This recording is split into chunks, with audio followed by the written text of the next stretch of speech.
नमो नारायण मित्रों, मैं राहुलेश्वर बहुत बहुत स्वागत करता हूं आप सभी का भाग्य मंथन में। मित्रों, आज हम बात करेंगे मकर राशि अगस्त का महीना 2021 का मासिक राशिफल। इसमें सबसे पहले हम बात करेंगे ग्रह गोचर की, जिसको राशि परिवर्तन भी कहा जाता है।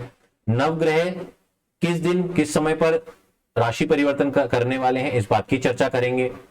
और उसके बाद मकर राशि के जीवन से संबंधित सभी मुख्य क्षेत्रों की चर्चा करते हुए आपको बताएंगे कि आर्थिक स्थिति की क्या यहां पर व्यवस्था रहेगी, आपके लिए आर्थिक क्षेत्र कैसा रहेगा, आपका जो कि है व्यापार और व्यवसाय कैसा रहेगा, आपका पारिवारिक सुख क्षेत्र कैसा रहेगा, पारिवारिक सुख शांति की स्थिति क्या रहेगी, जीवन साथी, प्रेम संबंध, शिक्षा, स्वास्थ्य, और अंत में हम चर्चा करेंगे ज्योतिषी उपाय। इन्हीं सभी की चर्चा की जाएगी। और इसके लिए हम सबसे पहले गोचर को देखेंगे। तो ज्यादा समय यहां खराब ना करते हुए मैं स्क्रीन पे खोल देता हूं, आपका जो ग्रह गोचर की कुंडली है उसको खोल लेते हैं। और देखिए, नवग्रह गोचर की अगस्त की कुंडली स्क्रीन पर आ चुकी है। इसमें सबसे पहले हम चर्चा करेंगे सूर्य की, क्योंकि नवग्रह में प्रथम है और नवग्रहों के राजा हैं, प्रकाश के कारक हैं, और ज्योतिष में इन्हें हमारी आत्मा का कारक ग्रह बताया गया है। 1 अगस्त से लेकर 16 अगस्त तक यह रहने वाले हैं कर्क राशि में, और 17 अगस्त को गोचर करके चले जाएंगे अपनी स्वराशि सिंह में। इस राशि पर अधिपत्य रखते हैं सूर्य अपना। इसके बाद मंगल ग्रह की बात करते हैं। मंगल ग्रह सिंह राशि में पूरे महीने विराजमान है। बुध ग्रह की अगर यहां पर स्थिति देखें तो बुध ग्रह इस समय पर 3 स्थितियां बदल रहे हैं। 1 अगस्त से लेकर के 8 अगस्त तक रहने वाले हैं कर्क राशि में। 9 अगस्त को गोचर करके चले जाएंगे सिंह राशि में, 26 तारीख तक यहीं बने रहेंगे। 26 तारीख को एक बार फिर गोचर करेंगे, महीने के अंत तक अपनी स्वराशि में विराजमान हो जाएंगे। इसके बाद चर्चा करते हैं बृहस्पति की। बृहस्पति पूरे महीने कुंभ राशि में वक्री स्थिति में है। शुक्र ग्रह की स्थिति में 2 बार परिवर्तन होगा मित्रों। पहला 10 तारीख तक रहने वाले हैं सिंह राशि में, 11 तारीख को गोचर करके चले जाएंगे अपनी नीच राशि कन्या में। इसके बाद बात करेंगे शनि ग्रह की। शनि ग्रह रहने वाले हैं पूरा महीना मकर राशि में। राहु ग्रह की स्थिति रहेगी वृषभ राशि में, केतु ग्रह रहेंगे वृश्चिक राशि में। इन्हीं गोचरों को देखते हुए, राशि परिवर्तनों को देखते हुए हमने आपका अगस्त माह का मासिक राशिफल बहुत ध्यान से तैयार किया है। तो चलिए ज्यादा समय व्यर्थ ना करते हुए स्क्रीन पे खोल लेते हैं अगस्त की चंद्र कुंडली। और यहां पर हम सबसे पहले मित्रों देखेंगे आर्थिक स्थिति, धन की स्थिति, क्योंकि सभी लोग यह जानने के लिए उत्सुक रहते हैं कि इस महीने पैसे की क्या स्थिति रहेगी, घर परिवार कैसा चलेगा, खर्चे कैसे निपटेंगे। इसीलिए सबसे पहले आर्थिक स्थिति। आपकी चंद्र कुंडली के अनुसार आपके धन भाव के स्वामी शनि ही होते हैं, और शनि अपनी ही राशि में विराजमान है। 7.5 आपके ऊपर लगी हुई है, और देखा जाए तो 7.5 लगने के बाद भी यह महीना अगर मैं तुलनात्मक अध्ययन करूं पिछले महीनों से, तो काफी स्ट्रांग लग रहा है धन के मामलों में। मुझे आगम बहुत अच्छा धन का आ रहा है आपके पास, क्योंकि बृहस्पति आपके जो नेगेटिव इंपैक्ट डालने वाले प्लेनेट हैं, जैसे कि लाभ क्षेत्र के स्वामी हो गए मंगल, वो अष्टम से गोचर कर रहे हैं पूरे महीना। तो यहां पर बृहस्पति उन्हें देख रहे हैं, और अष्टम से आपके सूर्य भी गोचर कर रहे हैं, जो कि कहीं ना कहीं समस्या परेशानी डालने वाले हैं, तो उन्हें भी बृहस्पति देख रहे हैं। सभी को देख रहे हैं, यहां पर 4 ग्रहों को देख रहे हैं कहीं ना कहीं। तो ऐसी स्थिति में जो धन की स्थिति होती है वो बहुत स्ट्रांग हो जाती है। बृहस्पति ऐसे ग्रह हैं जो कई प्रकार के नेगेटिव योगों को एक साथ ही समाप्त कर देते हैं। और चंद्र कुंडली से यदि मैं देखूं शुक्र की स्थिति, तो अष्टम और नवम भाव में बन रही है, 2 पार्ट में। 10 तारीख तक के अष्टम भाव में है, और 11 तारीख के बाद से भाग्य भाव में है। हालांकि नीच राशि में गोचर कर रहे हैं, लेकिन आपके लिए शुभ है, क्योंकि चंद्र कुंडली से अष्टम और नवम में जा रहे हैं, तो धन की स्थिति बहुत ही अनुकूल बना देते हैं।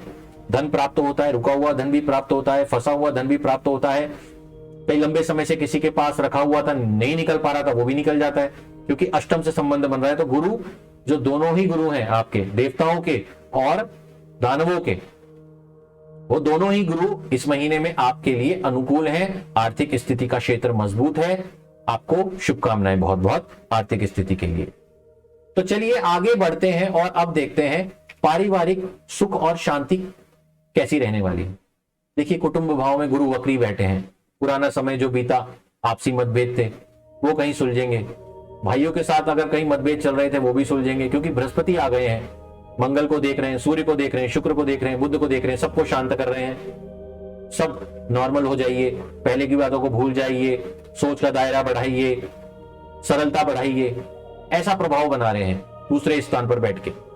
कुटुंब भाव है आपका, यहां से परिवार को देखा जाता है, और क्योंकि चतुर्थ भाव से सुख की प्राप्ति होती है, पारिवारिक सुख की प्राप्ति होती है, माता से सुख की प्राप्ति होती है, माता तुल्य स्त्रियों से सुख की प्राप्ति होती है। तो ऐसी स्थिति में जब आपके चतुर्थ भाव को बृहस्पति देख रहे हैं सप्तम दृष्टि से चारों ग्रहों को, तो कई प्रकार के नेगेटिव प्रभावों को पल भर में हटा रहे हैं, क्योंकि पॉजिटिव है। तो यहां पर अच्छी स्थिति है, परिवार के साथ अच्छा समय बीतेगा, जो मतभेद थे पुराने वो यहां पर सुलझेंगे। हो सकता है आप ही पहल कर दें समझदारी दिखाते हुए कि नहीं यार बहुत दिन हो गए, चलो छोड़ो इस बात को, परिवार ही तो है अपना, क्यों अपने परिवार के अंदर मतभेद उत्पन्न करना, इसको शांत करते हैं, ये प्रॉब्लम मुद्दा था, इसको नॉर्मल कर देते हैं बात करके। तो अच्छा समय है, अपनी समझदारी को और बढ़ाइए और इस महीने को अच्छे से बिताइए। तो चलिए यहां से आगे बढ़ते हैं और देखते हैं व्यापार और व्यवसाय। देखिए व्यापार और व्यवसाय देखा जाता है दशम भाव से। चंद्र कुंडली से देखें तो आपका दशम भाव बनता है तुला राशि का, और तुला राशि के जो अधिपति ग्रह हैं वो हैं शुक्र, अष्टम भाव से गोचर कर रहे हैं 10 तारीख तक, और 10 तारीख के बाद चले जाएंगे। यह बुध की नीच राशि है जो इनकी कन्या में, लेकिन चंद्र कुंडली से क्योंकि यह अष्टम और नवम में गोचर करेंगे तो आपके लिए शुभ है। बुध की भी जो स्थिति बनेगी कहीं ना कहीं पे खराब बनते हैं, सूर्य भी खराब है, लेकिन शुक्र इस प्रकार से चल रहे हैं, यहां पर इस चाल में चल रहे हैं कि आपको बहुत ज्यादा कुछ प्रभाव पड़ेगा नहीं।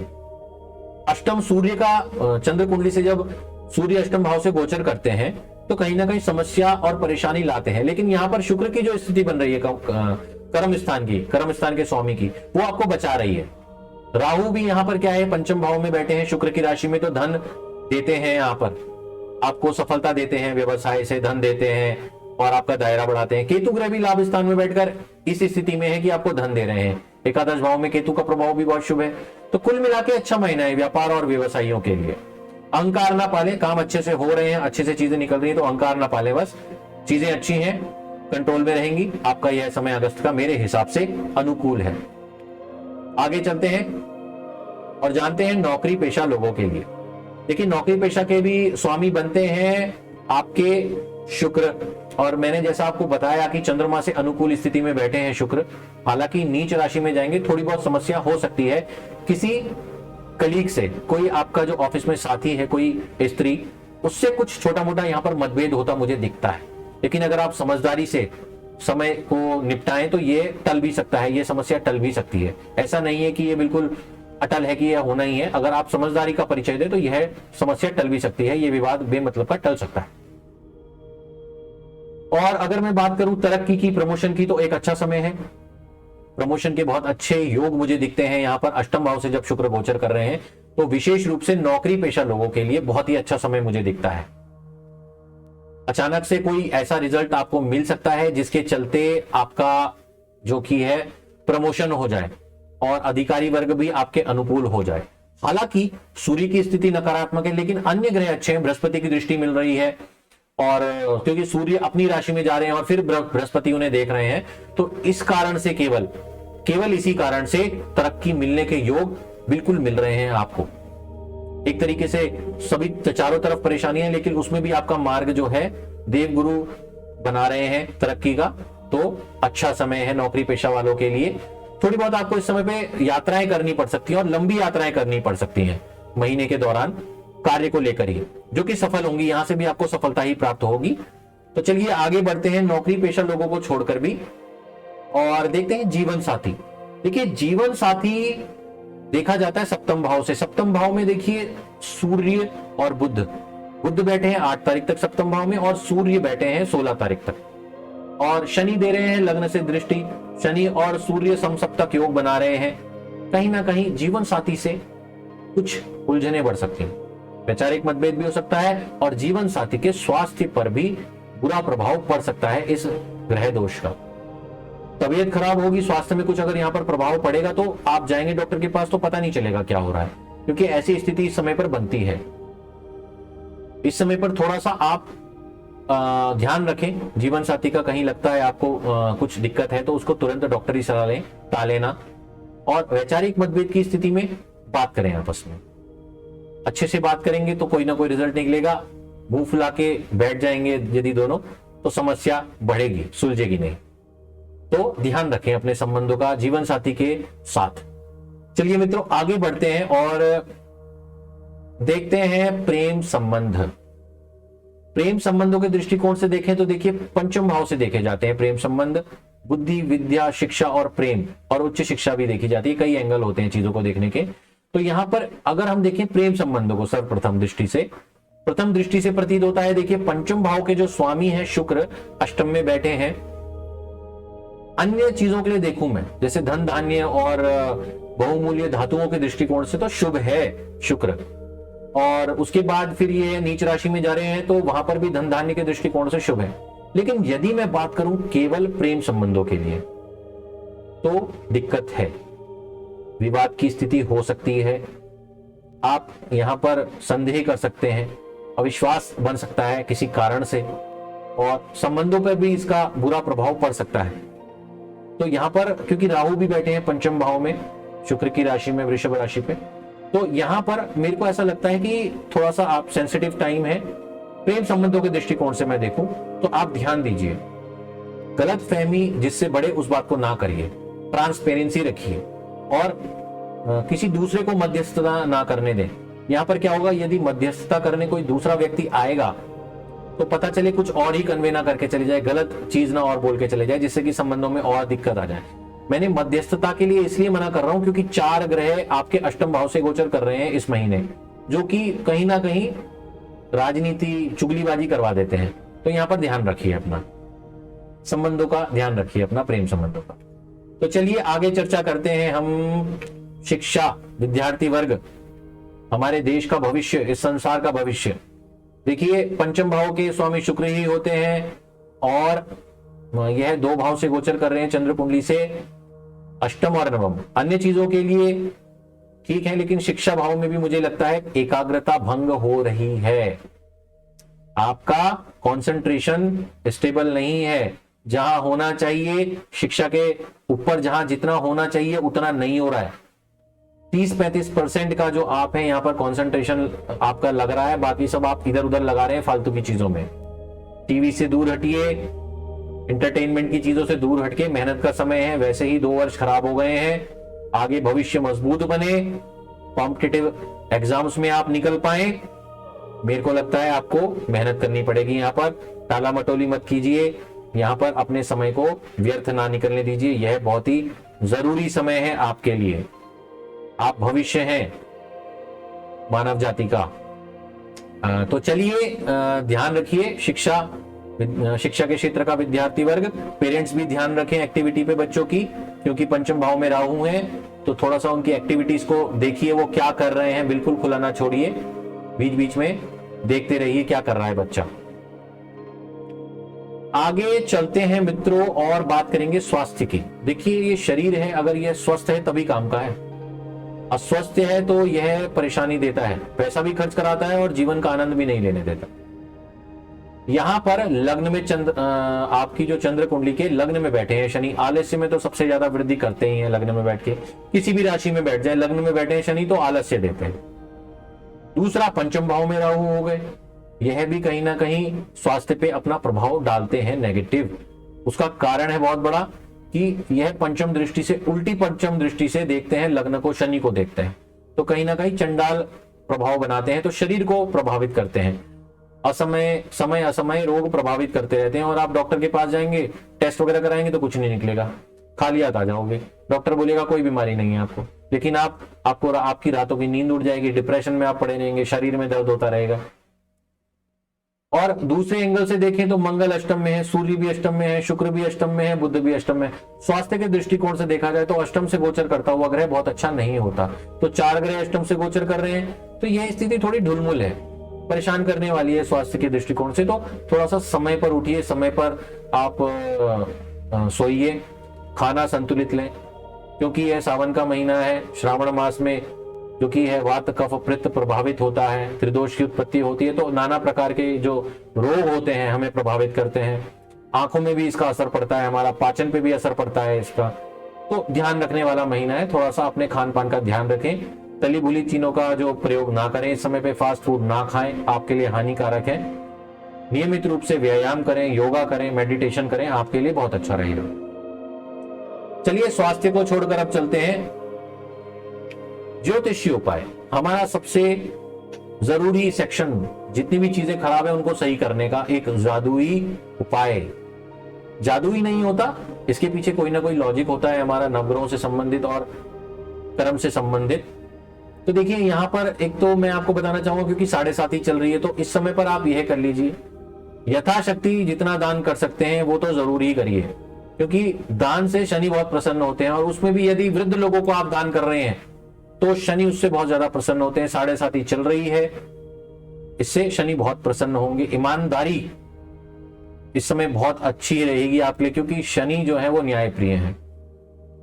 तो ईमानदारी का परिचय दीजिए। आप किसी रिश्ते में भी हैं, किसी काम को भी कर रहे हैं, सभी चीजों में ईमानदारी का परिचय दीजिए, इससे भी शनि बहुत प्रसन्न होते हैं। कई बार मैंने 7.5 के दौरान लोगों की किस्मतें बदलते देखा है।